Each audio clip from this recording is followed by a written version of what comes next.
Hello, my name is Rebecca, and today for my case study review 3, I chose case number 13. What is in the pudding? Question 1. What do you take to be the moral problem in this case?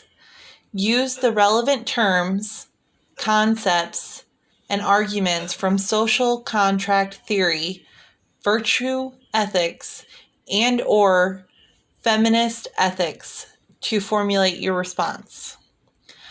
I responded saying, the moral problem in this case is whether or not it is okay to deceive a dementia or psychosis patient by using foods or drinks to conceal the medication. This moral problem, in my opinion, would fall under virtue ethics. Question number 2. Adopt the perspective of one of the above theories and explain how a person in this perspective would respond to the central moral problem of the case. I responded, I believe a virtue ethicist would argue that it is not okay. They believe that we acquire virtue through practice of honesty, bravery, and more. In this circumstance, they are not being honest to the patient. Some questions they would ask would be, are you being honest? Are you being brave in circumstances like with argumentative or aggressive patients? Question number 3. Does your chosen theory offer a satisfactory or unsatisfactory response to the central moral problems of this case?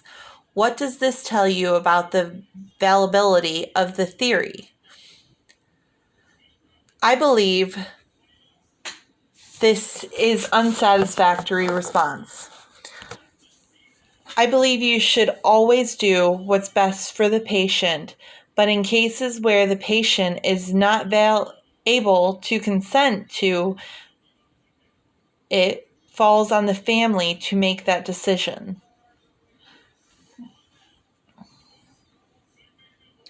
Question number 4.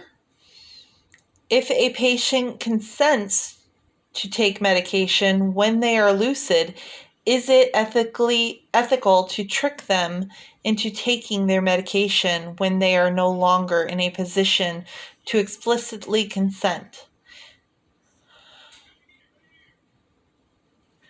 Use the relevant terms, concepts, and arguments from social contract theory, virtue ethics, and/or feminist ethics to formulate your response. In circumstances where the patient has dementia or Alzheimer's, I believe that it is up to the family at that point where they are no longer able to consent. I do not believe that it is okay to do that without the family's consent.